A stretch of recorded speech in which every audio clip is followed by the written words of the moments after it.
Hey, what's up, players? This is Hall of Famer Teddy Long, and right now we're getting ready to have a six-pack challenge match with Potsy and Tino on the Big Podcast Show. Holla at a player.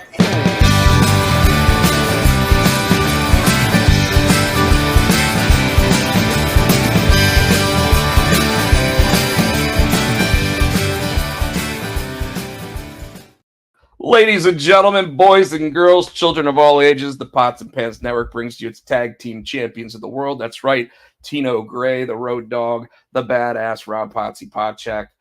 That's right, the Old Age Outlaws. Once again, the Potsy and Tino Show. Theme song is always brought to you by Adam's House Cats, called The Wrestling Song. It's available on iTunes for the low price of 99 cents. 99 Jones. 99 Jones.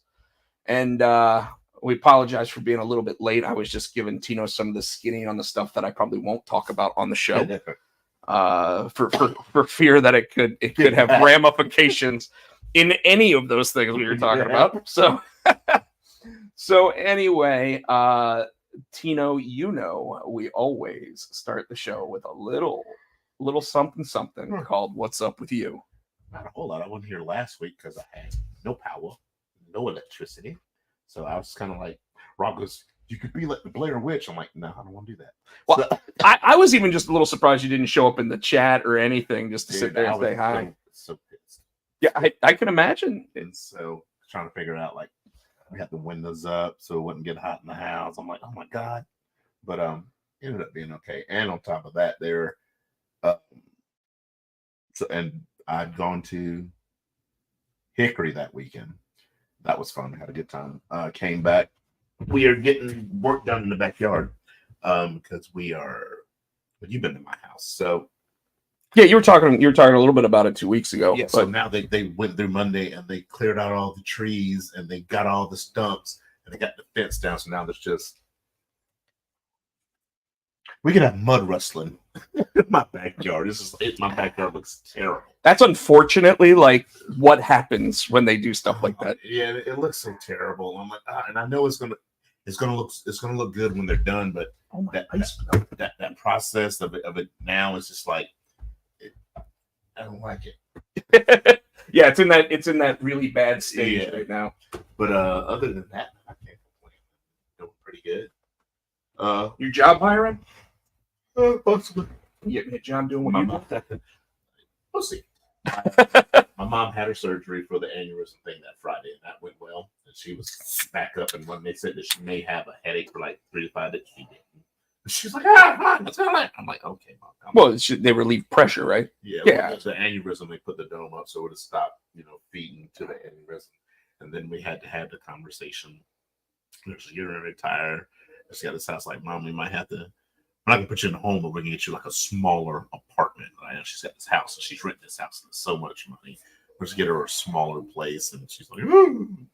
So we finally, because I think she thought she was either gonna come live with you or my sister. I'm like, love you. We'll find you a place down the road from me. My sister's in Kansas. Build her a little shack in the back. Right now she's got plenty of room. It's just mud. A shack in the back. Shack in the back. She can come in to use the potty. That's what my brother does. Actually, my brother actually has a whole like room in the back at the back of my mom's house. Yeah. In the house. Yeah. Well, he's not in her house. He's in the back room that's attached to the detached garage. Oh, didn't know that. I mean, he spends more time probably in the house than he does in there, but he's figuring it out. Yeah, he's figuring something. He's figured out how to be a vagrant for 10 fucking years, it feels like. I mean, that you got room. Let him come live with you. Make him pay rent. With what money? That's true too. Yeah. I'm not putting a vagrant in here with no money. Like, if someone wanted to pay rent, dude, I might actually take him up on it at this point. Drew has free parking at my sister's. And it's actually, like a pretty good deal for them from what I've heard. Really? They originally said that he kept the house cleaner than me, and I just looked at them like, and for the first couple of weeks, like, no, really. And then like a couple of weeks went by, and they came back up, and I was like, so you said that he keeps the place cleaner than me, right? And they're like, he did. Whatever. Leave her alone. No, it's probably really good for him to live on his own right now. But there's a problem with living on your own and not paying anything, right? Because he's not paying electric, he's not paying the house, he's not paying, like he's lived saving money. You should be. Dude, he's spending money on his car. What kind of cars he had? He bought like a Mazda 5 or something that he's been rebuilding. And kid knows his way around an engine. Don't get me wrong. Like, I'm getting ready to have him put brakes on my car. Like it's what he does for a living now. He actually works on cars. But which, by the way, good for him that he's good at it. Yes, and he's learning a skill. And he's learning a skill that is never going to go anywhere. Damn sure not. Like through our lifetime, even if, what's up, Mr. Helios? I invited him to be on the show tonight. He said he actually was considering coming up here. But remember how I told you that when you work at the state and you work temp, they make you take a month off at one point? Mm-hmm. Well, guess who's getting ready to start his? So you couldn't, and then you. So there's no excuse you shouldn't be here then. Well, no, it's because now you got to watch your money. Like you're not getting paid for a month. Oh, yeah, you're just not at work. Oh, well, that's no. It's when you got to set up your vacations and everything. That way, because the downside is you don't have vacation time or anything, so you got to really save the money ahead of time. But I mean, think about it: taking a full month off, like a sabbatical. Now, granted, like I said, it's forced, so it kind of sucks there. But like, I'm gonna do that this December because the way it's set up. So because I work from home, right? I don't. You sick? I'm at home. Remember, don't keep banging because you'll knock the camera down. Sorry, because I work from home. You sick, so you don't take the sick time, and then my vacation. I'll take out that week in July, so I forget about it.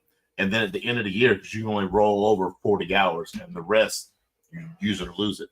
So usually I'll take some, and then December, like bam, bam, bam, bam. Well, and that's because you don't like. Besides your like one vacation that you take with the family a year, you really don't take time off. Yeah. And you get enough sick time to where you can actually be sick and take sick time off, so you don't have to. But again, working from home, what's the point? You're home. Well, yeah. So you go in anyway. Yeah, you're not wrong. But well, I don't know, man. Like if I go permanent, like they give you I think they give you 109 hours of sick time, 120 hours of vacation time. So you get like 14 days of vacation. You get like 12 days of sick time, and then you get like 12 holidays, and then they accrue as you work too. Right? Yeah. As you work more years, yeah. But like I'm already thinking the state and I might not be the best choice for each other, and not because I don't like what I do. I actually really enjoy the work that I'm doing, like writing SOPs and things like that. I love doing that. Like anybody could hire me to do that, and they're going to be pleasantly surprised with what you actually get in terms of like, oh, he just took how someone wrote up this garbage policy and he just made it look like it's gold. Like that's what I do. Or at least that's what I got hired to do. So, but there's lots of other side projects and other things. And, Helios knows exactly what I'm talking about when it comes to like me and them not necessarily getting along, but we'll see. Cause me, I worked at GameStop for 16 years. I hated the job for the last 8. It's, like I'm gonna continue to do the job. I just got to wrap my head around like certain things about it. But yeah. Comic book stuff. Today it just it's officially announced. It's officially in previews. People can go to their comic book shops. They can order Die Hard #1. So I'm excited about that. I'm also excited to officially announce. What's up, Chris Barrett? To officially announce that myself and All Ego, Ethan Page, the NXT champion, working together on my cover for Kids These Days. So that officially got announced today too. So that even though like I had talked about it a little bit on the show already. You didn't tell me shit about that. Yeah. You didn't tell me you were in contact. You were. Oh well, the cover's official and it got announced and everything else and the pictures for it showed up online. Did you get to talk to Ethan? No. I worked with his co-writer. So that's cool. Could maybe talk to Ethan. Maybe, hey, what are you doing on a Monday night? Well, so I know, right? You know what I was thinking? I'm wearing a Danhausen shirt tonight, and I was thinking I'm going to wear a Danhausen shirt every week until Danhausen comes on the show. Danhausen probably be like, I'll be on the show next week. Just stop wearing my shirt, please. Bring your jar of tea. Exactly. So, but it's super cool that we announced at San Diego Comic-Con that Ethan Page was bringing his book Kids These Days to Keen Spot, which I thought was awesome. The fact that I was able to reach out to the other writer and say, hey man, I'm a big WWE fan. It's kind of like 1 degree of separation if I can actually work on a cover and he goes, yeah, man, put one together. So I asked him for artwork from the book, and he was like, well, we got these 3 covers, and that was like all they had at that point. I'm like, how am I supposed to come up with anything from the, so I looked at the covers and everything, and I came up with something, and I was really trying to do the piece of art that I was doing as if it were going to be one of the holofoil covers. Right. So that way it's got like that shine to it. So I used like neon colors and everything on the art. So it should look really cool. See that. And the Died Hard book, we're going all out with the covers. And I got another thing to talk about with Keen Spot and some cool stuff that's happened just this week. But yes, very cool, very evil, Chris Barrett. Died Hard, I decided to go all out with the covers. Okay, so we're not doing just like, okay, we have 4 covers for the first issue. And I almost hate myself for this because like when I go to conventions, I want to bring all the covers, right? So, okay, we have the main artist, Jay Hammond, doing his A cover. And that's the one that kind of looks like, if you've ever seen the movie Nobody with the guy that played Better Call Saul. And he's got his hand going across his face and his bloody hand, and he's just wiping his face while he's also got like fists coming out. Yeah. So we took that image and turned it into the Easter Bunny, right? Then he did another one, which is I think it's another film like that, but it's got Easter eggs all around him, but another Jay Hammond cover, right? Okay. Then we have my cover, which is one of my white ink on black background. So it's literally just a black cover, but you've got the Easter Bunny in white. Yeah, I think you showed me that one. I've showed you that one. Yeah. Then we have Michael Adams, who worked on Zor with me, do a cover where he's got a grenade egg in his hand, and he's just jumping out with a big explosion behind him, because it's a big action movie, right? But then we have one other cover by a friend of Jay Hammond's. I can't remember his name right now. I think it's Jeremy something. But I colored that one. But then I was like, for the holofoil covers, so the foil ones, I want to take my black and white image and Michael's image and make them a flip cover for the holofoil. Mm-hmm. But I want them to be bloody. So they're bloody variants. Okay. So his Easter Bunny pulling the grenade he's just covered in blood. And then mine, which was again the side profile white Easter Bunny, just has blood like all over his face and just splashing up at him. And I was like, oh, this thing's really cool now, right? So we took Jay Hammond's cover and the other guy's cover, and we did a flip cover for those. They're just the same cover, but they're going to be holofoil. Like mine is a $30 variant because it's the bloody variant. Right. Theirs is just a regular holofoil, so theirs is $20. But then we took Jay Hammond's A cover, so the one where he's wiping the blood off his nose, and made it one of the metal covers. And so people can order that one for like $99. It's expensive. But I wanted one for me. So we took my cover, and this is what I did with it. Okay. So the way it works, everybody, is when you've got white ink on the holofoil or on the metal covers, it seems to like be like white out on top of it. So it completely. I don't think I've got. I've got the Immortal one up there, but I don't think there's any white on it. Okay. So it just it's like white out. It's like you just wrote on it with white out. Okay. So it gets rid of anything that's the metal part there. So what I did specifically for the holofoil and then the metal cover, the metal bloody variant of mine, I removed all the white. So it's literally, it's the same image. It's the white on black image, but all the white is gone. So when it prints, it's just going to print the black and the red. And then where all the white is, it's going to be metal. It's just going to be metal. If it's what I'm picturing, that's going to be nice. It's going to be like a mirror. Yeah. I am super excited about it because I've been experimenting with it because like when we did the Zor covers and everything else, I was like, we really got to figure out exactly how to get these metal things to look perfect, right? And we hadn't, like, I really don't think that we figured it out. So this time I was like, okay, because it cancels out, let's take it out of there. So, and luckily the way that I did the image, I was able to put another mask over it and just delete the white out after it. If it's what I'm picturing, that's going to be cool as hell. Yeah. That's going to be cool as hell. So I ordered stickers like that.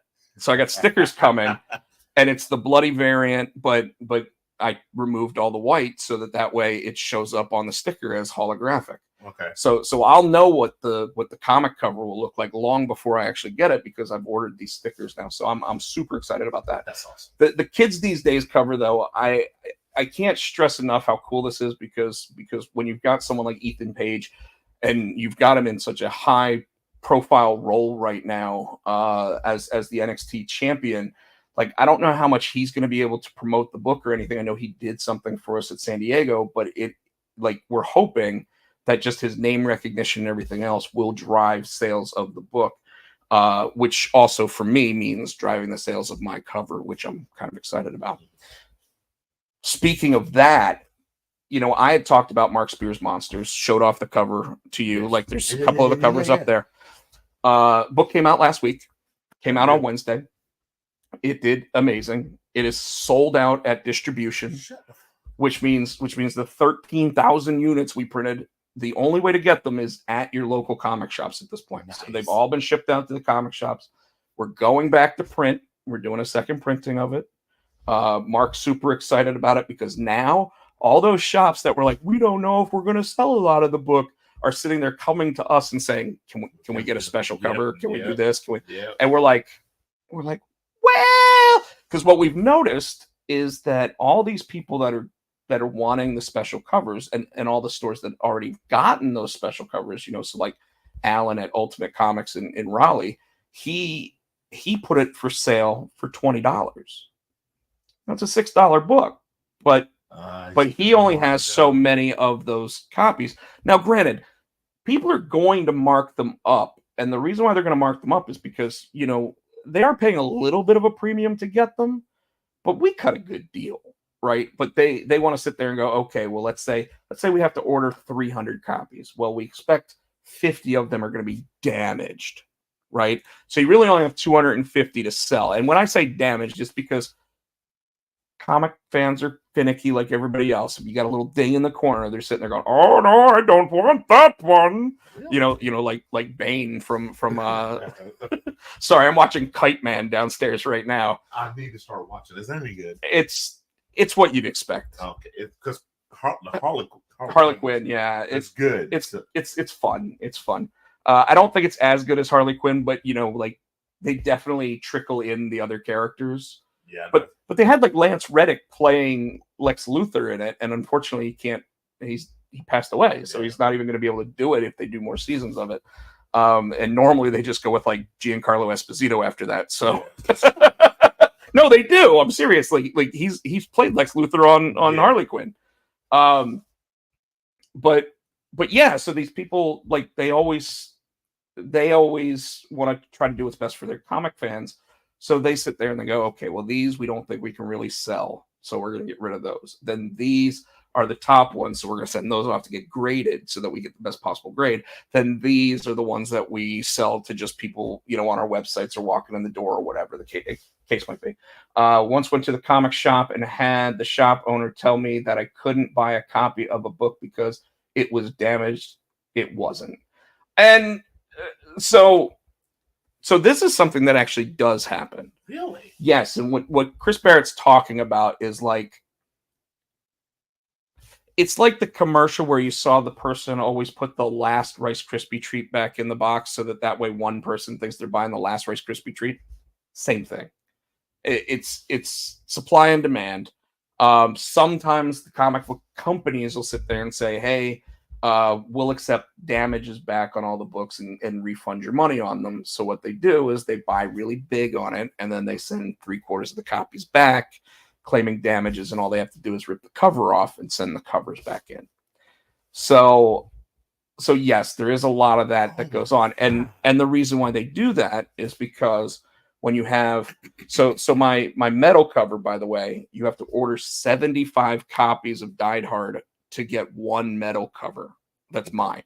Now you can order as many of Jay Hammond's metal cover as you want, but my metal cover, if your shop orders 75 units, you get one.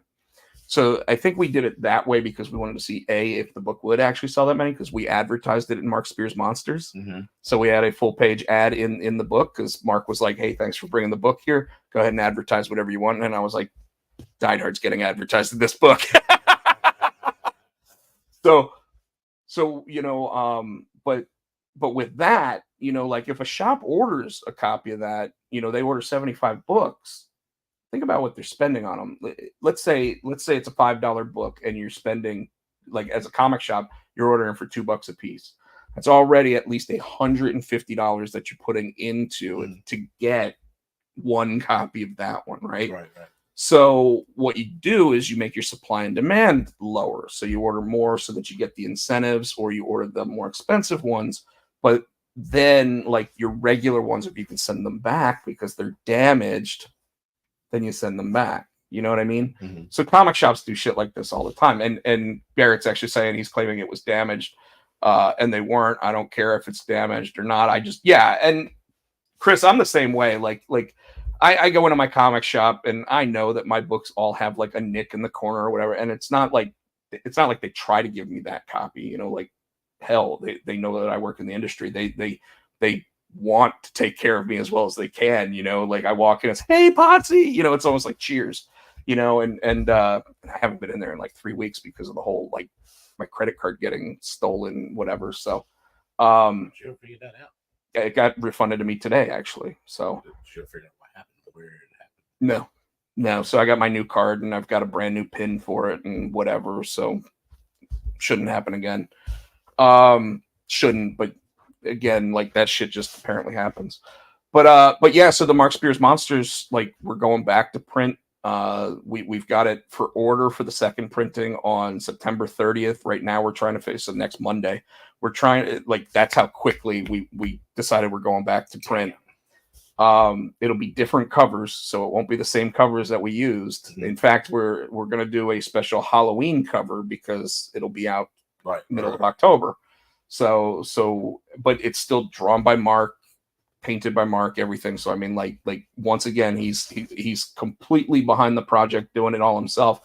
I almost want to joke with him and say, hey, what might be really interesting is to see what would happen if we did a cover that wasn't by you.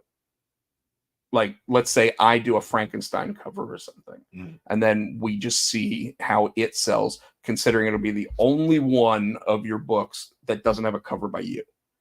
Just to see. But I'm almost like, he'll never go for it, so it's not even worth bothering. But anyway.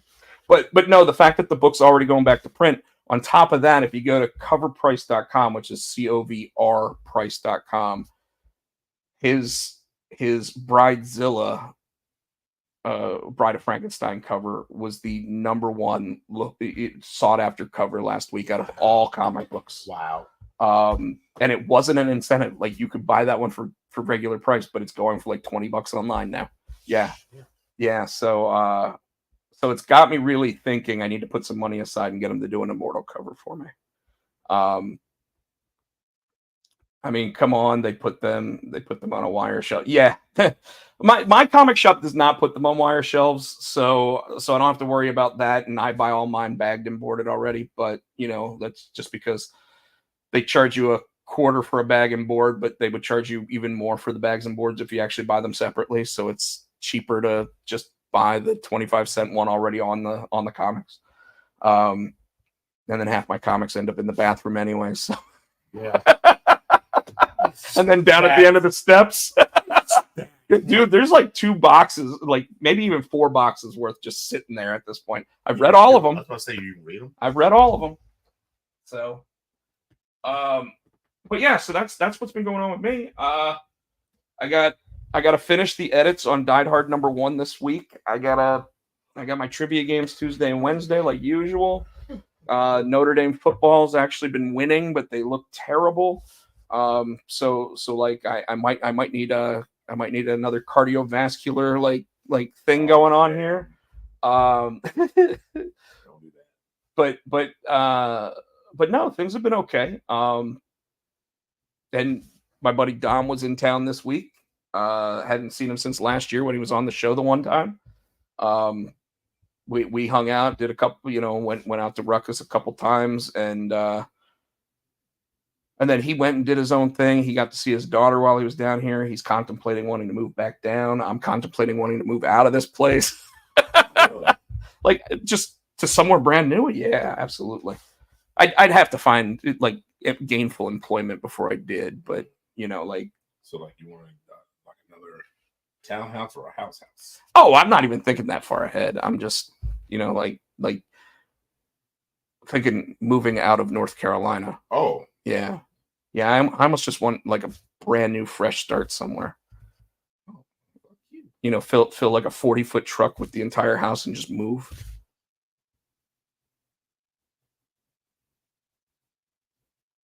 Dead air.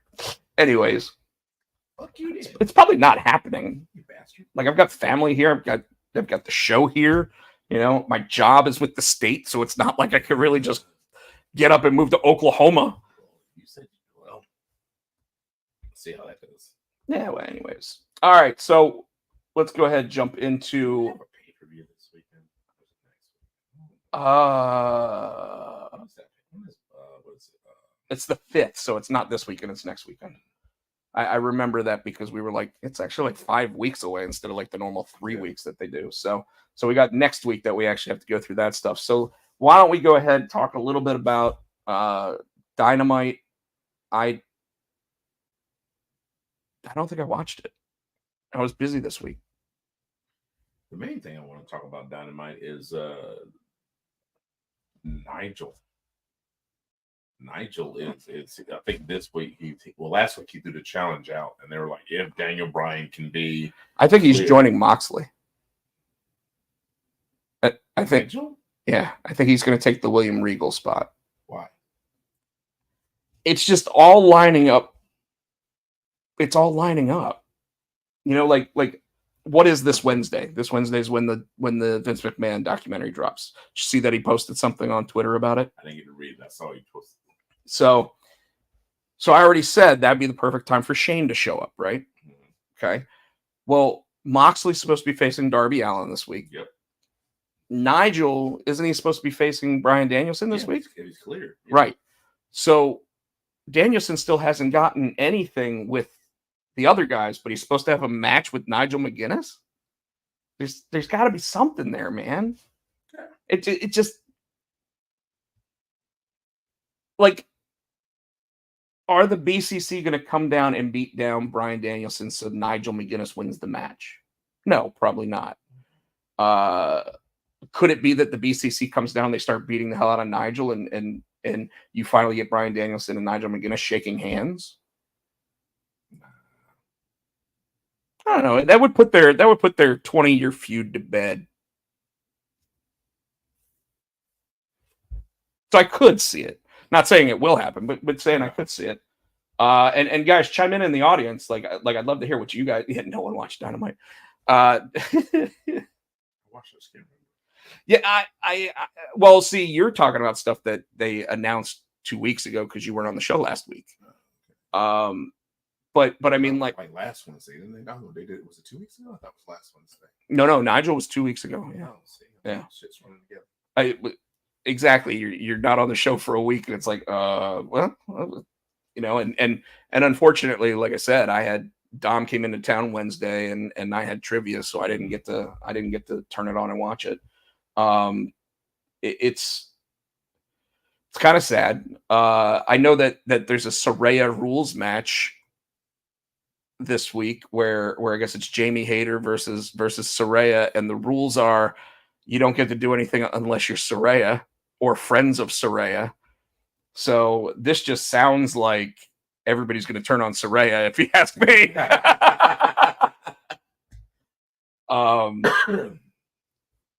So I mean, this week's supposed to be their big show. It's Grand Slam. It's supposed to be their big one on their network. Brett's coming. Brett is coming back. They announced that on Collision. The Brit's coming back, and then because what's her name, the Serena Deeb's challenged her to a match, so that'd be interesting to see if Britt's ready. I mean, Britt's been hit or miss since coming back, so there's supposed to be something with Toni Storm, I believe. What's her name's coming back?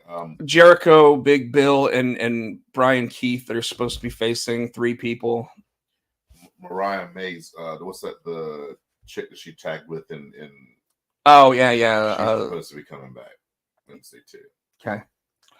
Because that's why Mariah said she hadn't had her championship celebration because she wants Mina to be there. So Mina said, "You want me there? I'm coming." So she'll be there Wednesday, and I think it's going to end up being a fight. I don't think, you know what I'm saying?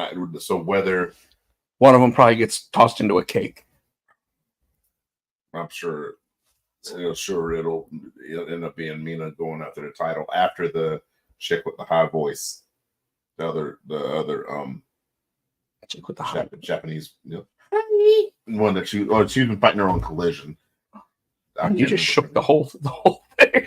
I accidentally kicked this. I didn't mean to shake it. But yeah, so that's gonna be interesting. Apparently, the crowd at Collision was the smallest Collision crowd they've had yet. This past Saturday? Yeah. I believe that. And Dynamite apparently has been rapidly shrinking. The ratings for it have stood right where they've been pretty much without moving up or down really. Like they go up like 30,000, down 30,000, kind of like how Raw did while Vince was in charge, where like it just had a steady decline. But also since SmackDown's off of Fox now, AEW's picking up a show on Fox now on Friday nights. Is it official? It's getting there. So one, it won't be on Fox on Friday nights. It'll probably be FS1. And I say that because Fox decided to go all in on this college football Friday night, which means when football's over, they'll probably go to Major League Baseball or they'll go to a different sport and they'll have that and that'll be a sports night. I would not anticipate that. And yeah, you're talking about Shockwave or whatever. Yeah. So nothing is official. And rumored is it can't even start until January of next year anyway, because that's when the exclusivity with WBD ends. But rumor is that the WBD deal did get finalized, that they're now making about $170 million a year, which for it's a 3-year deal. So $510 million for that. And then the possibility of a 4th-year option on it. So if everything's finalized on that, you're looking at it's probably around $600 million that they'll make off of that deal. So it's a pretty good deal, all things considered. For being as low of a number 2 as they are, and that's not a dig on them. It's just that's really what they are right now. Like WWE's on fire and AEW's not, and it's the cyclical thing. Chris, while I agree with you, I don't think it's true because there's only a handful of people making in the $3 to $5 million range with them. Jericho's one, Monet's one, Ospreay, Moxley. So let's say they've got 21 million wrapped up in 7 people, right? Then the most that they're paying anybody is probably $1 million. MJF is probably another 3 to 5 million person. I don't want. Ricochet probably got twice his downside guarantee in WWE, so he probably got 500,000. But I mean, you have to think a person like Ricochet, if he's making 250, In WWE, he's probably making 1.2 million because they were showing him, they were having him on TV, he was selling merch. Although the difference between all that is that when you set up your Pro Wrestling Tees shirt company and you sell it yourself, you get 50% of it. Whereas when you're selling through the WWE, you're getting 10% of it. The difference, though, is that you don't have to be sitting at a merch stand trying to sell your shirt if you're working for the WWE. They've got people that do that, and you're getting enough exposure to where you're selling enough shirts. Like, think about it. Austin, at the height of his popularity, was getting, I think, 10% on the shirts. 10%. And he was making like $25 million a year. Okay. And I don't know if you saw, like, I know that we're still talking about AEW here. So Chris, Jericho's contract, from what I heard, is $5 million a year. I would think that he probably is the max. And Austin, yes, is still making 10% on his t-shirts. And he's still selling his t-shirts. It's still one of the top 20 selling t-shirts every year. So dude doesn't have to do anything. He literally just collects a check. Give me a hell yeah. Yeah, sell a shirt. But I want to say your numbers here are a little bit high. I think that downside guarantees from AEW for a lot of these people is probably in the 3 million range, and I heard that Jericho's 5. Moxley might be making Jericho money just because Moxley literally is the one guy that if he showed up in WWE tomorrow, he could win the championship. Like tomorrow. Oh yeah. Whereas an MJF would have to make his name in WWE, just like Cody did. Yeah. Cody didn't walk right in. It took him 2 years to win a world title. So you have to think. But Moxley could instantly go into a program with Roman. You think he'd come back as Ambrose or Moxley? If he went back, he'd go back as Ambrose. Ambrose is the bigger name. Like he was Moxley in CZW. He was Moxley in AEW, but he was Dean Ambrose. Now his whole look being different, though, because he can't grow hair. It's like I'm just glad he's not bleeding every week. You also have to consider the massive AEW right. No, I agree. Well, they're not all making that, and that's why a lot of them now are asking for releases and asking to leave. Like Miro probably making $500,000 a year, but they're not using him, so he can't make more than that. Whereas when he was in the WWE, he was U.S. champion. Like he was being used. Yes, he was a cuck at the end of his thing, but I mean, that was only because like Vince McMahon told him not to announce that he's getting married, and he was like, "Fuck you! I'm announcing I'm getting married." Like you don't do that to Vince McMahon. Vince McMahon will take it out on you, as we've seen. But like the Chris Sabians and the Rihos and people like that are not making anywhere near that money. What do you think that he's about to pay the motherfucking Motor City Machine Guns? They've got signed, so what do you think they're getting paid? So rumor is that they are going to NXT, which I thought was kind of interesting because I'm hearing that the Lucha Brothers are going to the main roster. The fuck? The fuck? Well, so the Motor City Machine Guns, by the way, I think would do better in NXT, just probably like helping the young guys, because they're both pushing 45. Okay, like I see that. Like it also less travel. If they live in the Orlando area, it's probably good for them. And with where was the Impact Zone? Was it Nashville or was it Orlando? I thought it was at Universal Studios Orlando. So those guys probably have houses in the Orlando area, So being at NXT, although rumor is that NXT is going to be moving to Vegas. Yes. So, which is awesome because imagine them sitting there going, "Hey, we want once a month in 4 different Vegas venues." MGM and this. I think they're moving that because since the TKO thing, the UFC shit. Oh and in fact, it'll probably be attached to that. That's probably what because remember they did a pay-per-view. The NXT did the pay-per-view, so I bet you that's what. Did you hear about the UFC pay-per-view at the Sphere? Dude, apparently it was like that 4D movie theater type stuff, watching a UFC fight. Was it the chair shaking? Wait, why? Because the thing is like a giant sphere. So on the outside they were showing the fights, on the inside they were showing like it was apparently a spectacle. Like, and it's the first time that the UFC, since being owned by TKO, has done a WWE style thing, because that's something the WWE would have done. I'm just confused on why would the chairs shake and move and stuff. For the action, as they're like hitting people, like, so they would chairs. Oh, okay. Yeah. Okay. Laser light show going on, holograms in the place. Like, yeah. So are you watching the thing, or is it were they? You still have the cage. Okay. But like they were showing you could see, like, from what I'm hearing, it like friggin' crazy. All right, I was confused for a second. Crazy, apparently. So that's kind of cool.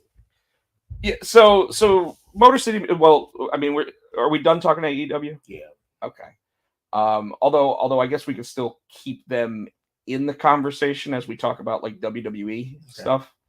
Yeah, we didn't get to talk about SmackDown moving to the USA because you weren't here last week, but we can talk about that a little bit. When it comes to Motor City Machine Guns, I think that they'd actually sit there and say, so when you talk about their downside guarantees, they're probably getting $250,000. They're probably getting main roster money even by going to NXT. Yeah. But I think that when you think about it, and this is what people have already said about the Lucha Brothers too, is that by moving to the WWE,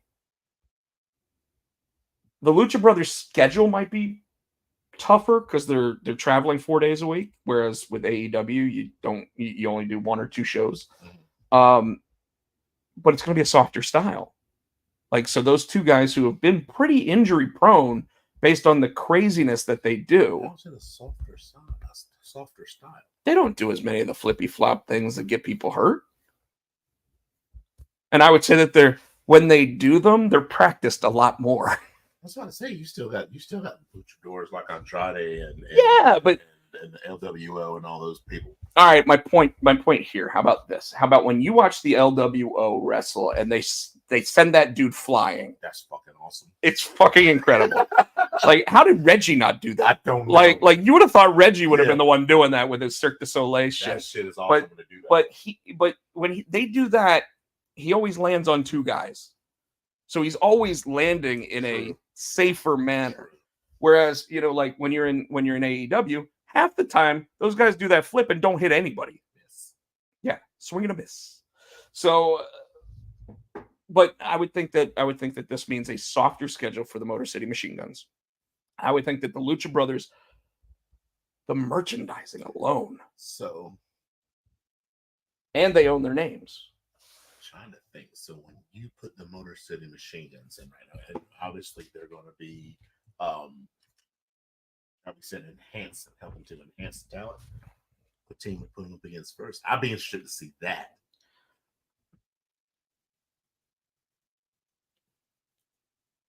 In NXT? Yeah. Just shits and giggles. Who do you think? It depends. If they come in as heels, you put them up against Duke and Chase. Okay. If they come in as baby faces, you could put them against Axiom and Frazier. Axiom and Frazier heels? No, but they're having their own issues, so you could still have the baby faces go against them, and then give, but I wouldn't. But see, that's just it. Is like I'm hearing the rumor that they're going to show up on the first episode of the CW, so October 1st, which would be cool. I mean, that'd be next Tuesday, right? Is it? Yeah. Is it next Tuesday? Yeah. Shit. Yeah, the 30th. The 30th. My sister's birthday is Monday, so it's almost October. Yes. God, dude, I can't believe that I've worked for the state for 5 months already. I can't believe this fucking year's almost over. Always, like, Dude. yeah, and you haven't started Christmas shopping. No. Yeah, exactly. So, Halloween. So half the time the AEW roster is like Jeff Hardy, 2011 Jeff Hardy. Yes, I actually agree with that. I think that they are between Darby and Sammy, and those are the 2. Well, Darby doesn't hurt other people. Darby hurts himself. and he does it on purpose. And what I thought was great about that was when Sting got interviewed about it locally, like he was on the 99.9 when they were talking about his final match. Jones. He sat there and he was like, it's always interesting listening to Darby because Darby will sit there and say, hey, how about we do this? And I'll be like, you're crazy. You're going to get killed. And he goes, no, watch how I do it. And then he takes the fall or whatever. And this thing looks at him and goes, that looked soft. And he goes, it was. He's like, really? Let me try it. And then Sting goes up there and does it. And that's why Sting was taking all those crazy bumps when he came back. Because Darby was showing him how to take those bumps. Which I still don't think Sting should have been taking those bumps. But he stayed injury free, right? For the most part. I'm sure he had minor stuff. Yeah. But I think he was also wearing padding under his shirt. Yes. Yeah. I don't think he was doing any of that like without padding.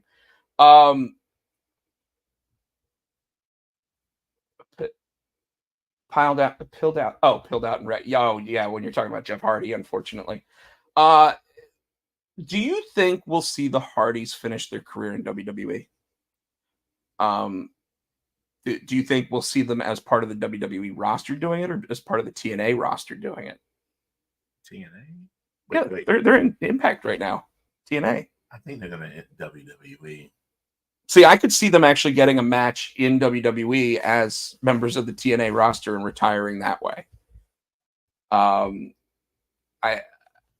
I do see them going into the Hall of Fame as long as Jeff is healthy.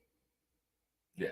Like I'm not seeing the Hardys and Most City Machine Guns one more time. And I think that might be something that if they're going to NXT, it might be something we get. You were asking who they might face. Wouldn't it be cool if the Hardys showed up in NXT as part of the TNA roster, right? Or wouldn't it be even cooler if the way that they actually introduced them was as part of the TNA roster and then they turned on the TNA roster? Motor City Machine Guns. Like so since this whole like them working with each other's happened, I've been asking questions like, is Ethan Page WWE or is he TNA, right? Well, we know he's WWE. He won the title. But like, wouldn't it be cool to do like an invasion angle on TNA that way? Where I think they might be setting it up because they're it's like a weekly thing. At first, it's like every now and then you get like Jordan came for the Royal Rumble. You started Joe Hendry, and now it's like fucking every week it's another team. And now you got the Rascals in. Jordan's supposed to be coming back. You got people going from NXT over to TNA. They're working together more. I think. Well, Jordan just I think she just arm wrestled Mandy Sachs. I think Jordan's about to jump ship. I think she's gonna finish out her contract with TNA. Her contract is up in January, and I think she's coming to WWE. And I think she's going to make another appearance in the Royal Rumble, and that'll be how she gets introduced to more than just the NXT universe. I think Joe Hendry comes too. So Joe Hendry, I think we're probably waiting a little bit longer on. Well, I'm saying eventually he will end up in WWE. Dude, I think all of these people are seeing. Like, I think the WWE is sitting there. I don't think the Rascals will. I don't think they'll be allowed. Like full time, I don't think they'll be allowed. Yeah. Their whole smoke it up like segments and everything. That's RVD. Yeah. That's RVDS. Yeah, but I mean, like Matt Riddle doesn't work for them right now. Like RVD doesn't work for them right now, and the reason why is because like it's one of those. It's certain cities it's okay, other places it's not. Well, right? You notice too, because that was their gimmick in the in TNA. They had their clubhouse and they smoked it out. Smoke it up, and they would have the smoke. You couldn't really actually see them. No. That's when they were all. Remember when they were all in NXT? They're like, oh, we can't, and they were like, oh, we can't, and they were like kind of censoring it, making fun of it. Right, but then when they did the NXT pay-per-view or the PLE, they had that segment in the back, and you just heard, so, and isn't it funny that you have that 70s show 25 years ago on Fox sitting there doing the same bit? Yeah. And yet, whoa, hold it. Now, granted, like people are smoking cigarettes in TV shows now. It ends up becoming TVMA. So, now Pot's getting there's a really interesting thing that I read the other day that was Gen Z is drinking less alcohol than previous generations. And people are trying to ask, like, why? And I said, well, because pot's legal in 13 states. Yeah. Like, maybe even more now, but I know it's at least 13 states. So if they have legalized drugs that they can get at the age of 18, why are they going to drink? You know what I mean? True. And not to mention, you can typically do less damage with pot, from what I've heard and seen. I've never used it, so I don't know. Riddle isn't with WWE because he caught smoking. No, he did. Riddle is no longer with the WWE because Dana White doesn't like him, and Dana White is a pretty high official in TKO. And Riddle knows that. Like, he had his little incident on the plane flying to New York where he got into it with the air marshal, and like Riddle actually said that the air marshal like sexually assaulted him. So I don't know exactly what happened with all that, but the idea that all that's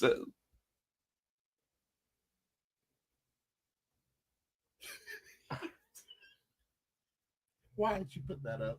why not? Why not? I mean, it's not going to get us banned. We're okay. I am going to say I cannot believe that Matt Riddle was using crack. I've heard his ex-wife say stuff like that, but his ex-wife is also certifiable, so it's one of those things where it makes it very difficult to actually listen to those types of comments and statements. It is interesting though that it looks like the WWE right now, getting back to like those tag teams we were talking about, is really starting to focus on bringing in actual tag teams, not bringing in people that they can make into a tag team. Because if you remember, people like the Acclaimed were singles wrestlers that Tony Khan even put together. Well, they are in NXT. They are trying to put something like Hank and Tank. They're trying to put people together. Well, obviously, like Axiom and Frazier, they've put together because how do you have a luchador going with like whatever, but they're actually putting a focus on tag team wrestling, and we've seen more of it recently. I mean, you watch SmackDown, you saw DIY, you saw the Street Profits, you saw the Bloodline, and it's definitely true that they're trying to make Tama Tonga and Tonga Loa look like a tag team. Do we think that because a lot of the tag teams, like you have the Good Brothers, that was for pot, Chris Barrett. Back when pot was actually one of the drugs that they did test for, he got caught on that twice. You got like the Good Brothers. You had just recently We Want the Smoke. The Street Profits, yeah, coming down to NXT. So are we trying to build tag teams at that level? So you know what I mean? So that's a really good question. So here's the opinion on this. How much better can Roxanne Perez get in NXT? Much. Like, unless they bring down a Charlotte Flair, right? They're bringing in Julia. I mean, they're bringing in Julia to try to, but even who's been great since showing up. Especially since she really doesn't know English, and she's already better on the microphone than Io Sky, Kairi Sane, and Asuka. I can see that. That's why they brought down a Becky, and they brought down like you said, a Charlotte. Well, they do that for a couple reasons, and unfortunately, a lot of the negative press that they get from it is because they don't think that they've got the roster down there, and they want to sell the show for their new media rights, right? That's why Becky was there, because right after Becky came down, we have this new CW deal, right? But I also think that you test iron sharpens iron kind of thing. So you want to see, is she ready to go to that next level? And we've already proved that Roxanne can hang. We already proved that's why Lyra got called up, because she can hang with Becky, right? Right. If Mandy Rose would have stuck around, she probably would have got called back up. Tiffany. Mandy Rose probably would have been right back in the main event because we saw the improvement that girl had. And then you have Mandy 2.0 in Tiffy. And Tiffy, she hung. She showed that she can hang. They brought Trish down. Was it Trish? Was Tiffy? No, Trish didn't come down. Who was that with Tiffany Stratton? Somebody did come down with Tiffany. Trish had moments with Tiffany Stratton, but they were on the PLEs. They brought somebody else down, and Tiffany hung. So they called her. I can't remember who they brought down. I don't remember who they brought down. I don't remember. Yeah.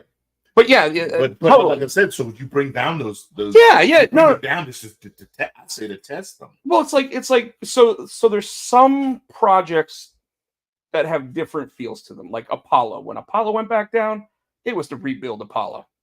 Even though he lost almost all of his matches. When the test for fucking Braun Breaker was the fucking Undertaker coming down, kind of giving them the rub. You know what I mean? So I think Dolph Ziggler. The Undertaker did too. Well, I think they were actually like seeing whether or not Callis wanted to come back and actually face him. And I'm not saying in an NXT thing. That would have been that would be a Mania match. Like you really. And speaking of a Rex Steiner, did you see Brock Rex Steiner yet? Oh my God. The Scott's son. They said he's a genetic. That motherfucker. I'm like, God. Dude, there's no way he's not on steroids of some sort. Like he is just a jacked up. And is he? Are they trying to get him to wrestle, or are they just doing the story on him? Because if he came down, can you imagine a Steiner 2.0? Those two together, dude. All right. For those that haven't seen, I gotta see if I can find that. Did you no? No, it was on either Sports Illustrated or on ESPN directly. Like one of them posted it, but that picture of him doing this, the double bicep, and he has that double bicep that his dad's the only other person I've ever seen that on. Like it's like it was always like looking at fucking Popeye after eating spinach, right? Like he goes, whoop, whoop, whoop. What? That's not it. No, that's Carla Cugino. I know that. So I completely Jesus. I completely forgot what we were talking about Braun Breaker. Braun Breaker, when they actually put him in a match against somebody to see how he really could perform, they had him go up against Dolph Ziggler and Bobby Roode, right? Because that was back when Bobby Roode still hadn't retired from active wrestling. And Dolph won the title, then lost at that WrestleMania weekend because they didn't have anything else for him on Monday Night Raw. Like, you're absolutely right. It was to sharpen the iron. It was to say, are you ready? But then they kept Braun down there for another year? Yeah. You know, and it's not because he wasn't ready. It's because sometimes someone's ready. You look at Roxanne Perez, she is ready. But you can't just sit there and go, let's bring her up. You got to have a story ready for her. And you got to be able to put her into something. Like, what I like about both of those two specifically, is that Braun Breaker went from being a massive NXT 2.0 babyface to a massive NXT heel. So what do you think he is now on the main roster? He's heel. He's getting cheered. So you think he's a trainer? You know what I'm saying? And I think they're starting to. I think it's because, well, like tonight when he goes up against Jey Uso, you think he'll get booed? Even if he gets cheers, they're not going to be Uso cheers. No, you're right. You're right. Like, Uso is going to blow the roof off that place because they'll even do the thing where he starts at the snack stand, he's eating the girl's popcorn, and then he sits there and he's like, and I look horrible doing that, so I'm not so over. I'm gonna tell you the funniest thing I like about that is the new guy. NXT getting in. Joe Tessitore. He's getting into it, and he's holding up people's signs. I fucking love him, dude. Finger. He is. I love him. He's winning me over. I love him. And you said he sounded like Howard Finkel. He does not. And you know what I like? He sounds like every NFL Sunday play-by-play guy that there is. What gets me is Corey Graves tries to say it in character so bad. Oh, you mean Wade Barrett? No. Is he with Wade's with him. Wade, yes. He tries to stay, and he just. It's a little surprising to me that they put him with Wade rather than Corey Graves. Michael Cole cracks damn Corey Graves too. Well, that's because Michael Cole is now trying to be Pat McAfee, And Michael Cole will never be Pat McAfee, but when he stands up and he starts doing like the dances and stuff, and he's like, "Come on, Corey, get up and do it." Do Friday, he did something, and Corey's just looking at him. All I remember is Michael Cole sat there and said, "My Fitbit just told me that I might have fallen down. I might need help getting up." And it was one of the best lines I've ever heard on WWE television. He was getting up, he was jumping, trying to get hype. He's like, "Come on, Corey!" I think it's just looking at him. I think it was for the women's tag match. It was something. It was so I think he was trying to tell him to get up for the glow or whatever, because I think it was right as Naomi's music came on. But he literally sat there and said, "My Fitbit is telling me I might have fallen and need help getting up," and I just laughed my ass off at it. I also do want to touch on last Monday, because I did finally get to watch the show. Obviously, my shit came back on. What you think of that CM Punk promo? That the calm, not yelling, no pipe bomb, just the promo. It's probably the best promo he's given since coming back. Boom. You know, his first night back, he had that "thank you for bringing me back," blah blah blah one, which was good. This one, what I loved about it wasn't his cadence or anything. His cadence was great because, like, you know that he was they probably practiced it 2 or 3 times. They probably had Triple H sitting there going, "This should be one where you're not yelling, where you're not getting all up." And I'm sure Paul had a little say in it too, because he's a Paul Heyman guy. Well, and Paul was all over the Roman Cody one on Friday night. Yes. That, and I love that they went back to that like cinematic WrestleMania. Like, we're gonna go with the 8K cameras. We're gonna drive up on the football field with 7 cars. I said, he's like 7 cars, really? And then he gonna do his promo. That popped me. Because he came up with 1 car. Well, he came up with like a Tesla. What was no, it was the electric Mustang. Oh, so he did have a nice car. It was the electric. It's like a $70,000 Mustang, but 7 Escalades or whatever. Awesome. He got out the one in the middle. It just made me feel like I'm watching Tulsa King. Yeah. So the CM Punk. So the CM Punk promo, and sorry folks, like, Tino and I haven't seen each other in 2 weeks, so we're sorry. we're gabbing it up. The CM Punk promo, the thing that I loved about it was that when he sat there and he said, "If I had to tell you how many Hell in a Cell matches I really had left, I would have said 0." But it's that type of thing that makes me realize that I have to do this, that I have to get in there. The fact that my sister tells me that she doesn't want me to do it. The fact that my wife tells... I was waiting for him to say the fact that Larry tells me...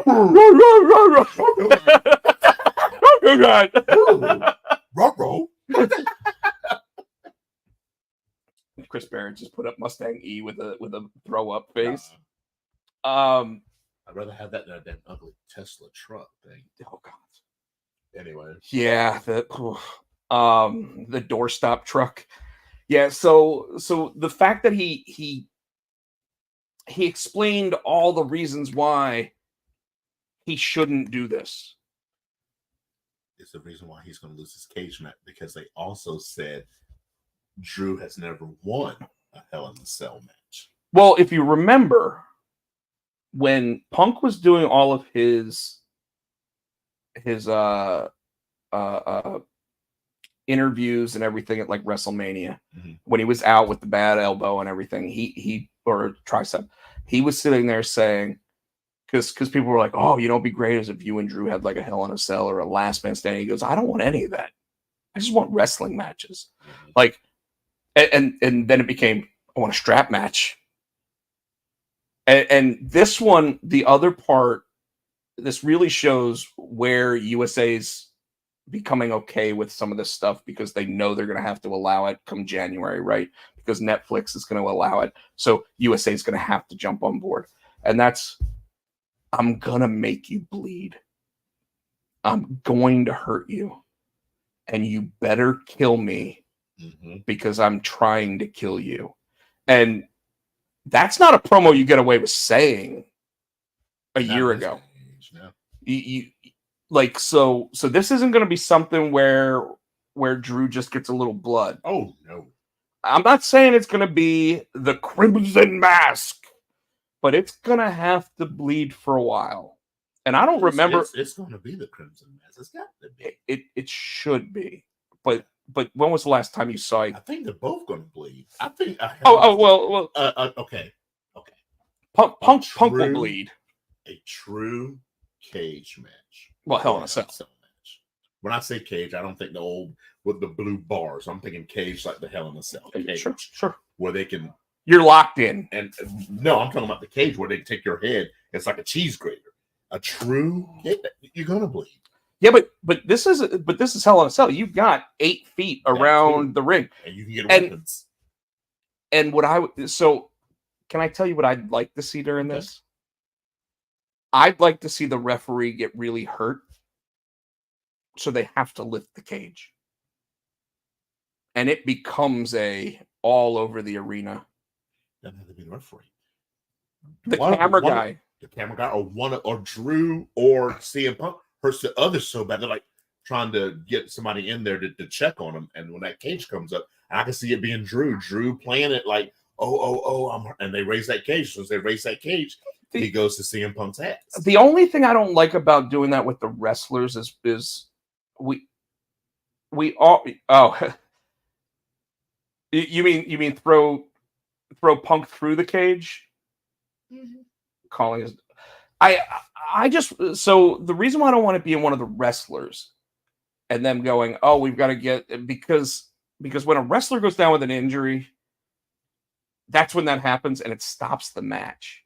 Like with the referees, the two guys could still be fighting and they have to lift the cage so they can get him out of there, right? Or the cameraman. The cameraman would be great because you could sit there and have like CM Punk grab the camera, go to hit Drew. Drew hits him with an elbow and the camera goes back into the camera guy's face, knocks him out, right?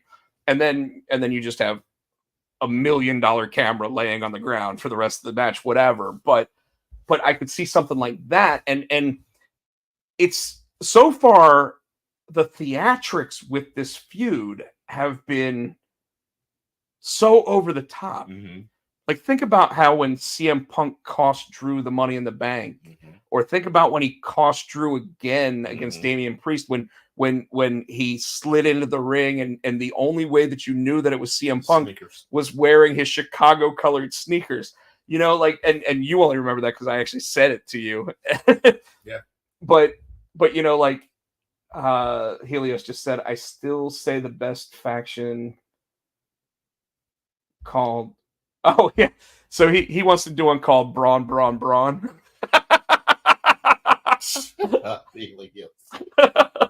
Because he wants Braun Breaker, he wants Braun Strowman, and he wants Bronson Reed. Well, if you do that, you also have to do like Brock has to be part of that, or you know, like if you're gonna go that far. Well, but no, because Bronson, yeah. Which I always find it weird when Rick Steiner talks about his son because he calls him Bronson. And his name is Rex Steiner. Like, oh wait, no, it is Bronson Rex Steiner, isn't it? Rex Steiner is the real name, so yeah, I guess it will be Bronson Rex Steiner, yeah. So, anyways, so I'm really excited about this match. And to your point, I don't think Punk needs to win as long as Punk, being the babyface here, accomplishes all of the things that he set out to do. Which are, I'm going to hurt you, yep. I'm going to make you bleed, and then I'm going to stand over you. He doesn't have to win the match to stand over him. He just has to, like, he could lose the match and yet still go on, like, a tear where he picks up the ring steps and hits Drew with them a couple times. Then they have to get the you know, someone out there to pick up, you know, to get Drew out. Like, yeah, whatever those steps were, he can hit all of those steps. And I'm completely fine with that. Okay. And that allows the babyface to lose the feud, but not lose face. And Drew can then move on because he's like, I already beat you. I don't need to beat you. It's time to move on to the championship. But you know they brought Punk back. You know Punk's coming back for that championship. So how does he get back to that? Punk's not getting the championship until he goes through Seth at Mania. And they're going to start teasing the Seth Punk thing because I think they want to set that up to be like the Rock and Austin things that we used to see, where you might get the stare down. Well, Seth needs to quit falling over baseball walls. Football walls. What? I didn't see that. I saw a clip of him falling on the wall. Pat McAfee was sitting like 2 rows behind him. What the fuck was that? So they were in the front row at the football game, and an Indianapolis Colts player threw Seth Rollins over into the field of play. So the security guys came and took him out. So he threw him over the wall on purpose? Because I gotta go back and watch the video. I saw like him going over a wall. I'm like, was he drunk and this fell or? No, and that's why the guy behind him was like. Now, granted, I think it was. I think Seth probably had already set it up with the security guys and everything, probably to go back, back into like the locker room area or whatever, and be able to like go hang out with everybody, because I mean everybody knew it was Seth Rollins, and like I said, Pat McAfee was sitting 2 rows behind him, so like it could have been set up, and it could actually set up like one of those Survivor Series matches where it's him versus the other guy, and I don't know who the guy was, but he's famous. So let's see, what was that? So we're talking about Raw. Bronson Reed. Now that we're talking about him, and Braun Strowman. What you think of that? I thought it's been a revitalizing feud for Braun Strowman. At the same time, also been getting Bronson Reed over, which it's really hard to take a guy like Braun Strowman and make him look vulnerable. But then on top of making him look vulnerable, also getting both guys over. And Braun Strowman, I think, has been the best we've seen him. And I know that he's a one-time WWE champion, beating Brock Lesnar, or not Brock Lesnar, Bill Goldberg. He beat Goldberg. Because the Fiend couldn't face Goldberg at WrestleMania. But otherwise, like, it's been a long time since we've seen Braun Strowman in this kind of role, and it's been almost 50-50 booking between the two of them, but yet Bronson Reed still has gotten Now, I will say this, though. Last week when he threw the fan at him, I swear to God, you weren't here. You weren't here. I thought from the picture it was R-Truth. I thought R-Truth tried to jump him and he just picked him up and threw him at Braun Strowman. But that's the kind of monster we need. But where does it go? With Bronson Reed, where does it go?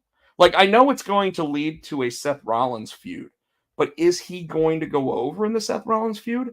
Because here's why I ask this. We know that Seth signed a new contract last year. But Seth has already said he thinks it might be his last contract. And so is he going to start winding down?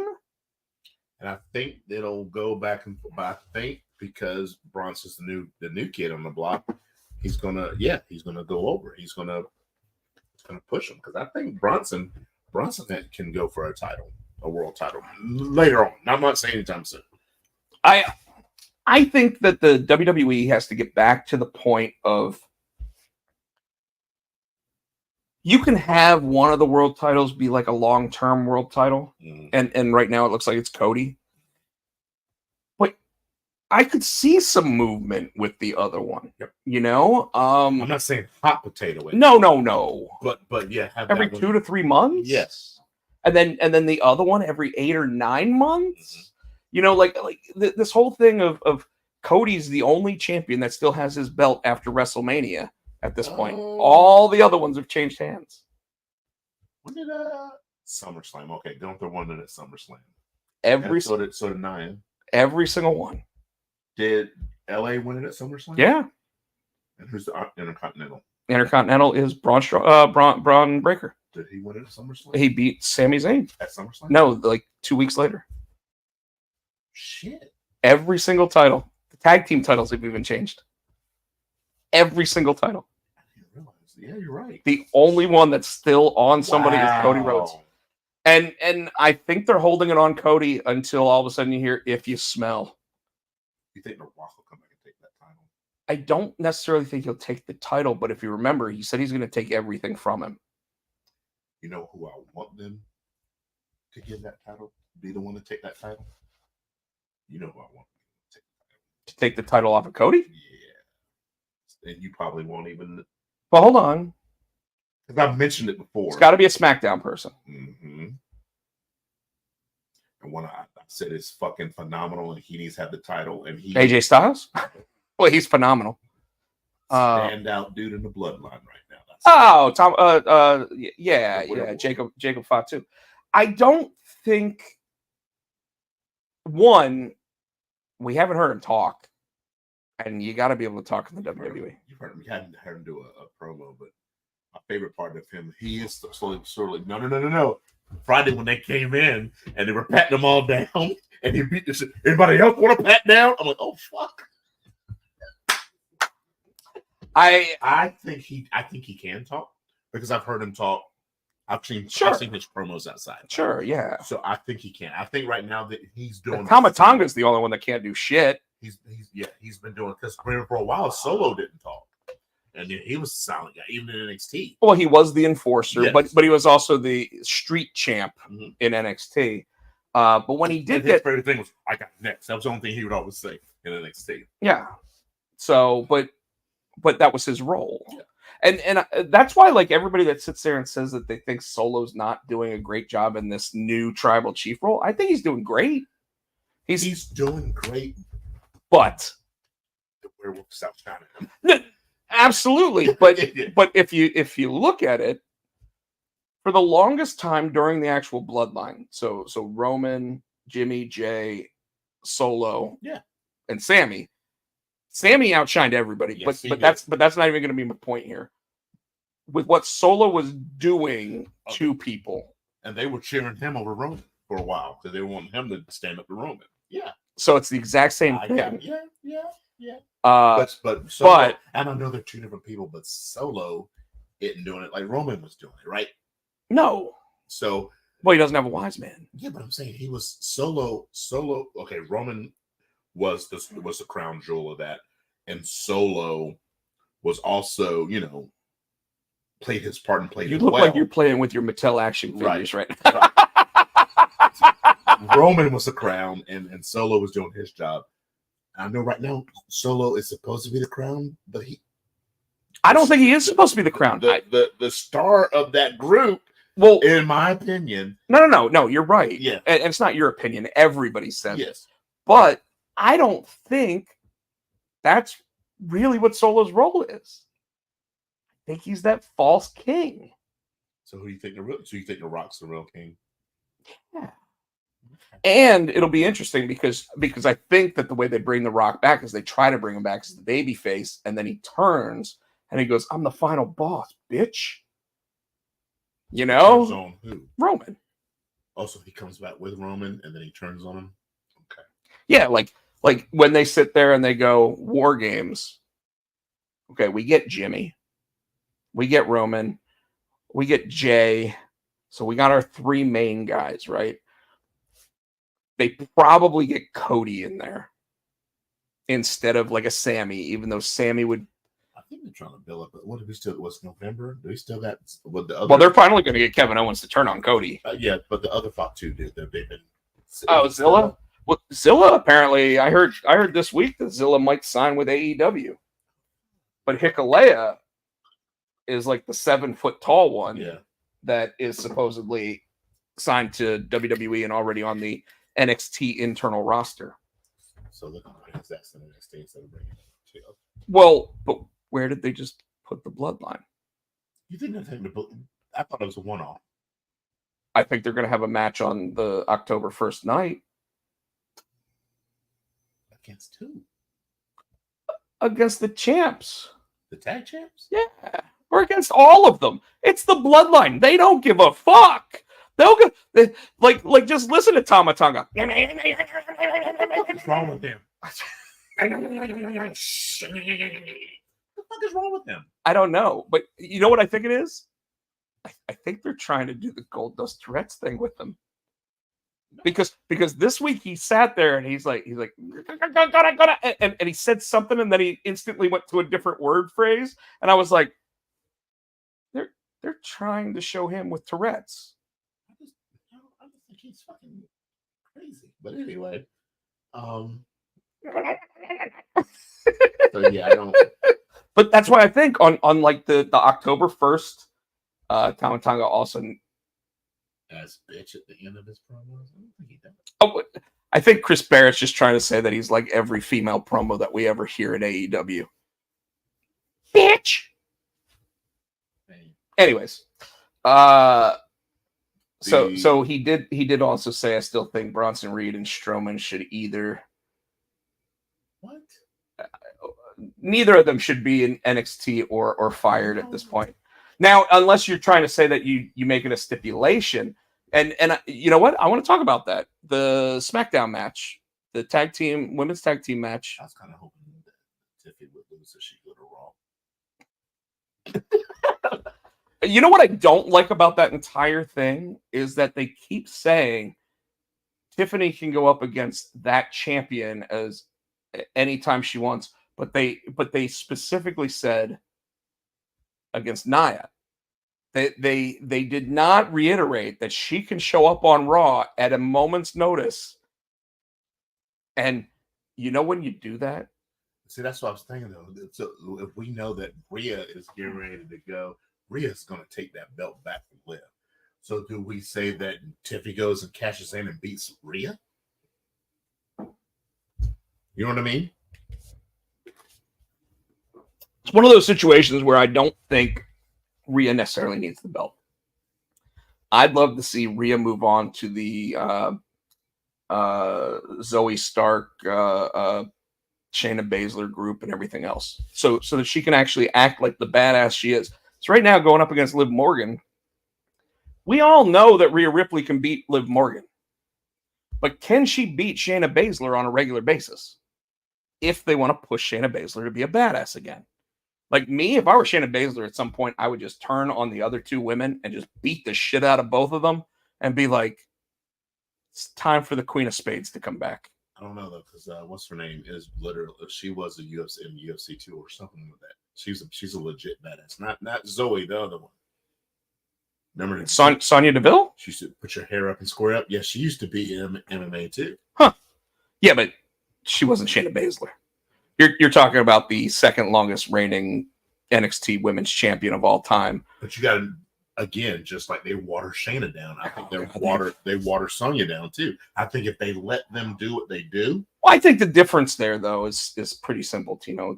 That Sonya Deville never amounted to what Mandy Rhodes did, what Shayna did.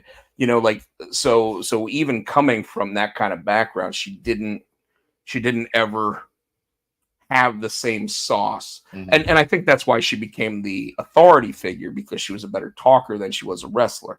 And she was also injury prone for a while there. So it was like every time you turn around, she had a broken nose, or she had a broken elbow, or she had broken this, or she had broken that. And it was like, man, you and Tegan Knox, like seriously? Like, and notice we haven't seen Tegan Knox in what, 6 months? Interestingly, speaking about injuries, Charlotte Flair, recently news came out that her injury is not recovering the way that they wanted.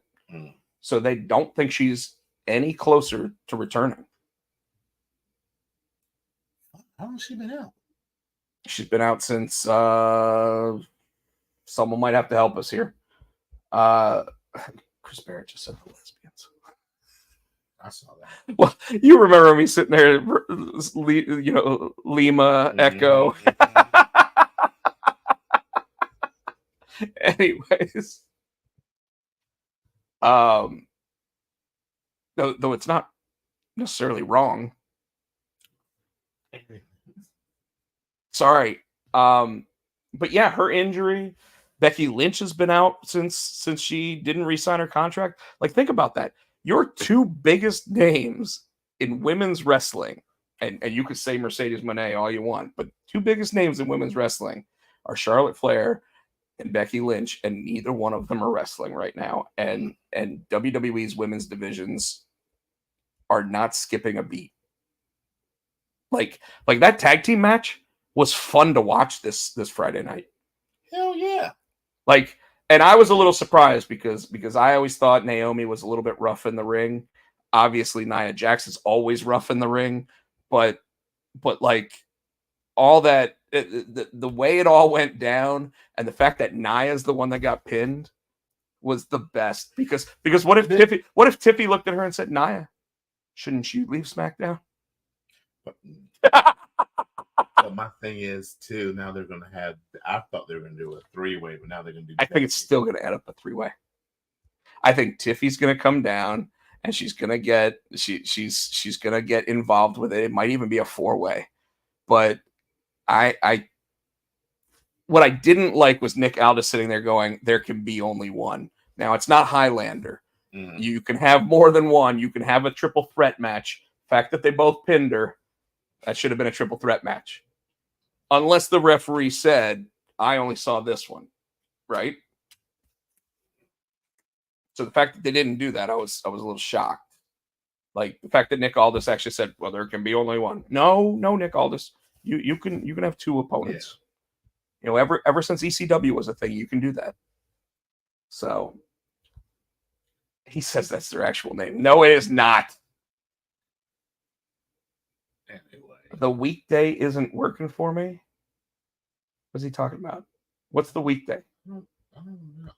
Oh, this is the new day. Is he trying to? Oh. We're thought that Big E might be coming back, not to wrestle, but try to get between. Well, so you weren't here last week. That was one of the things we talked about, was the idea that based on all of this stuff, and you know what would really make Xavier's heel turn the best it could possibly be is him sitting there hugging them all and then beating down Big E. But he can't. I don't think Big E can take many bumps. How would you? They would practice the bumps. The bumps he would take would be like bumps that they tell him, "Hey, these are things that you could actually do that aren't going to hurt your neck," right? So maybe not a chair to the back or something like that, but they'll figure out something that might even do it off camera, where all of a sudden, like, Big E's down. Who did it? I did it for The Rock. You know, like, man, they bring back all the stories. But Heels launched on Netflix. Yeah. That's all the rest of my thing right now. And it's tempting. I know, but it's like we haven't seen each other for a while, so it's like we're just talking and talking and talking. I hadn't.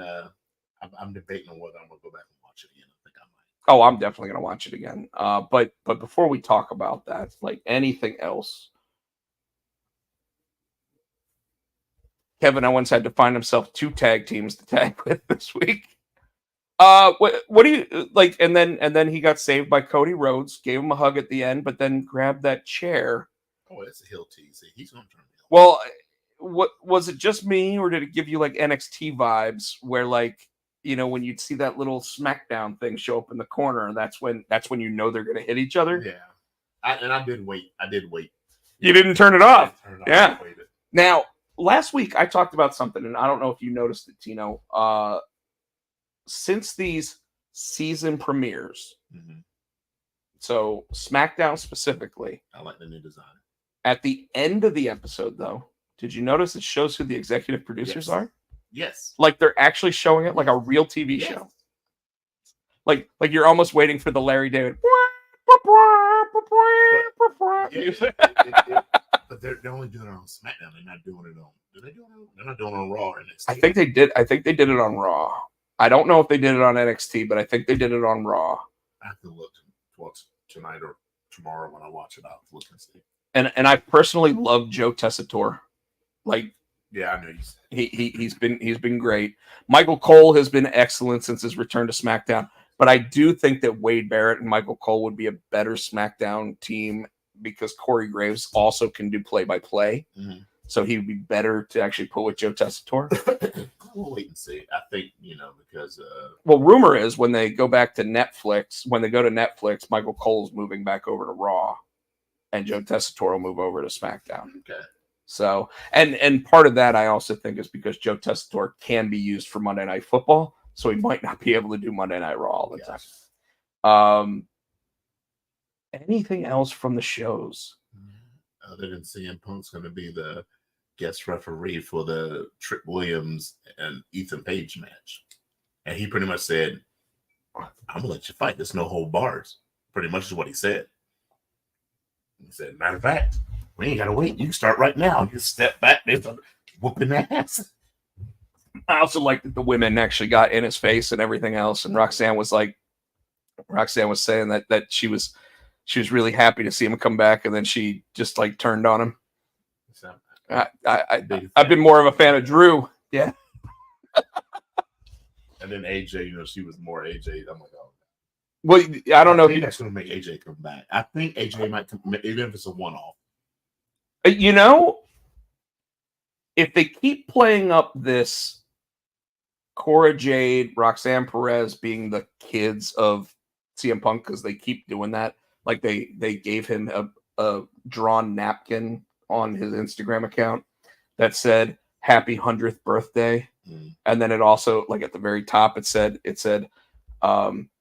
what was the line that he said about the Young Bucks? He said, "I'm old, I'm tired, and I work with children," and they wrote that on the napkin as well, and then on his Instagram, like he posted the picture, and then he also posted, "I'm not 100."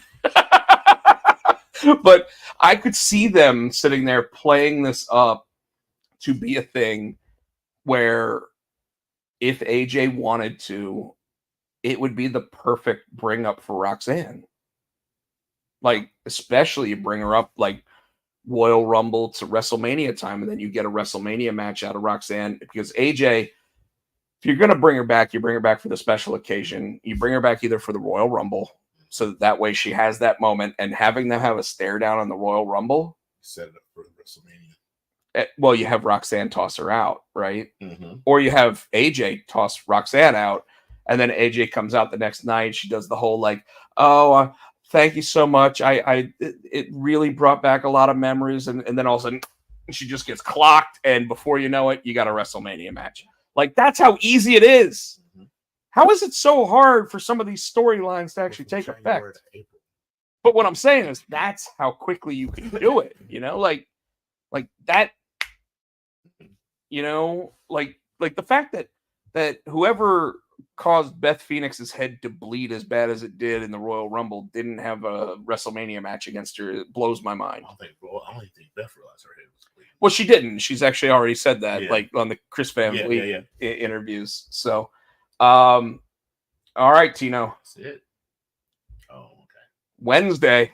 Mm-hmm. Are you ready for it? I didn't watch it. It's going to be interesting. It's going to be interesting because the statement from Vince McMahon said that he was excited to see what they put together, but based on the early videos he's seen, it doesn't tell the whole story, and they made him out to be Mr. McMahon instead of Vince, who he actually is in real life. And I think you and I agree, and the audience out there probably agrees, that maybe even in the 90s, he was still Vince, but he became Mr. McMahon. Mm-hmm. Like you hear from Mick Foley and guys like that, where when it was like, "You're going to join the Kiss My Ass Club tonight," and you'd be like, "No, I'm not." And it's like, "Do you want a job?" Like this guy became that, and got off on it. Yeah. There's no easy way to say that. He got off on that. Tino Jones. Tino Jones. All right. So Tino, my book is still available on Amazon. Did you finally read it? You did not. When I said that, I saw his head even go further down. Like he was just like, What are you watching?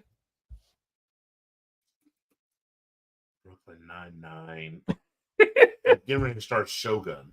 I got that on my list to watch. 18 Emmys, man. Got it up. 18. Yeah, I saw that. That's what I'm gonna get. And I have not watched it. I haven't either. It's on my. I added it to my list. So I'm gonna watch it. I'm gonna start it. And I got what's her name?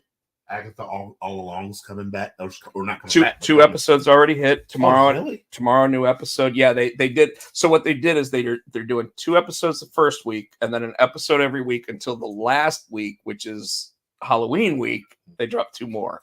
So I got to watch that, and then I got and then on Max, I got on my to watch list is Penguin. So I got a lot of shows I got to watch. Penguin only 1 episode dropped. They actually did not drop a second episode this week like everybody thought they were going to. Apparently, like that show Industry is getting ready to end for the season, so they wanted to like split them up. I don't know why. That's what I got. I got to play catch up. So I guess I got 2 episodes of Agatha, and I got to watch the Penguin. So I made Dominic watch like the first half of the entire series of Louder Milk. Have you watched it? No, you told me about it. I got too much shit to watch now. Absolutely phenomenal. He today he sends me a message. Hey, send me some TV shows to watch. I sent him a list. Tulsa King is back. Okay. If you haven't watched it, that's Stallone, right? Yeah, that's Stallone being a guy who went to jail for 25 years. He gets out, the family sits there, and they go, "We don't really have anything for you anymore, so we're sending you to Tulsa to start the mob out there." So he does, and he's awesome. The whole show is great. Jelly Roll was in the episode today. He's in everything now. Watching like I told you, Kite Man. I started watching that. Penguin, I did watch the first episode. It's amazing at how the Batman was PG-13 and this is not. Like it's straight up like F-bombs and blowing people's faces off, and yeah, it jumps straight into like the hell's belly of what really would be Gotham City. Okay. So I kind of like that. And then as far as I know, I think we got like the Law and Orders are coming back too. All my shows are coming back. CSI, all those. Well, see, I don't watch CSI. NCIS. Don't watch that one either. Thank God. Origins is coming. I'm excited about that. That's my man. But I have a hard time with that one because all the behind the scenes stuff that caused like Abby to leave NCIS was because of Mark Harmon. Like apparently he was a real dick to people, and so they brought him back to do like the voiceovers, and he's going to be in like the first episode. And then I find out like not even that show, but like Dexter Origins is starting in like December. Oh, shit. So more procedural like cop drama shit. So and I'm gonna have a lot of shit to watch. So I guess Superman thing's coming back. Superman and Lois 2 weeks. Yes. By the way, they moved it up. It was supposed to be like October 17th. They've moved it to October 7th. So it's moved up to the Tuesday of that week, and it's a NXT, and it's a 2-hour. Wait, I think it's Monday then. I think they moved it to the Monday. I think it was supposed to be Tuesday. Then they signed the deal for NXT, and now it's like, oh, let's move it to the. Okay. Lots of shows. Yeah. What's funny is Dom was sitting there and he's like, man, that's a lot of TV shows you want me to watch. I was like, TV got really good for a while, you know, and it's not a bad thing. Like I told him, 7 seasons of Billions. You got to watch the entire thing. It's fucking incredible. You got to watch this. You got to watch this. Tulsa King was good.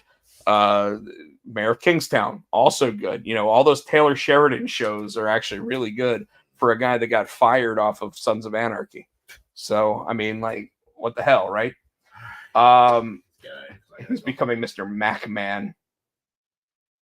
It's funny. Sorry. With that, everybody, Tino, why don't you tell everybody? What do you find 91 on the Twitter? I refuse to call it SC Tino on Snapchat. SC Tino on Instagram. SC Tino on Instagram. I got Tino Orgray on the TikTok. We are Potsy and Tino on Facebook. Potsy and Tino Show on Facebook. Yeah. Potsy and Tino on X. We're here each and every week right here. You refuse to call it X except for the Potsy and Tino. We're here each and every week. Please give us a thumbs up, a like, and buy our shit. We want to say thank you to Adam's House Cat for the wrestling song. You can get it on iTunes for 99 cents. 99 Jones! All right, you can follow me just about everywhere, Rob Potchak or Rob Potsy Potchak. Jones. On Twitter, it is Potchak. But yeah, literally on YouTube, on Instagram, it's Rob Potchak. On another Instagram and TikTok and Twitch, it is Rob Potsy Potchak. I got Tino a chair. He's sitting here pulling it apart. No, it's on the floor. Yeah, it's a cover for your armband. Oh, I didn't know. Really? You didn't? This one? Yes, they both have them. Yes. It must have fallen. Yes, and if you want it to not have all like the spaces where the leather is ripped off, you're gonna have to buy some like leather tape or something. But I gave Tino a nice chair because he started complaining about this guy right here. Oh man, my hips, my butt fit to sleep. My hips. I know for like the hour and a half to 2 hours that we're on the show. Like, no, I'm getting old, bitch. I can't even. I'm not the young man hips anymore. When we go downstairs, I'm going to show my new chair for work, which apparently I'm not going to get to use anymore. Bring it up here. Might have to. Anyways, folks, thank you so much. Hope you had fun with us. 99 Jones. We had a blast, like always. We will be here next week with the WWE Bad Blood predictions. Yes. Hopefully everybody enjoys Monday Night Raw tonight. Hopefully enjoy Dynamite on Wednesday. Yes. And you know, like, we're getting ready for that next week. We've got the CW launch of NXT, and you know that WWE is going to try to make some surprises. So expect the Motor Shitty Machine Guns that night. Motor Shitty. Yeah, Motor Shitty. Anyways, folks, I like how you were like this, and I was like, what are you talking about? But I know what it means. I actually know what it means. So, folks, have a wonderful night. We will see you next time. I'm going to try to find out which, you know what? Motor City Machine Guns. Motor City. Ready? Motor City Machine Guns and Potsy and Tino. For the Potsy and Tino show. Thanks for watching.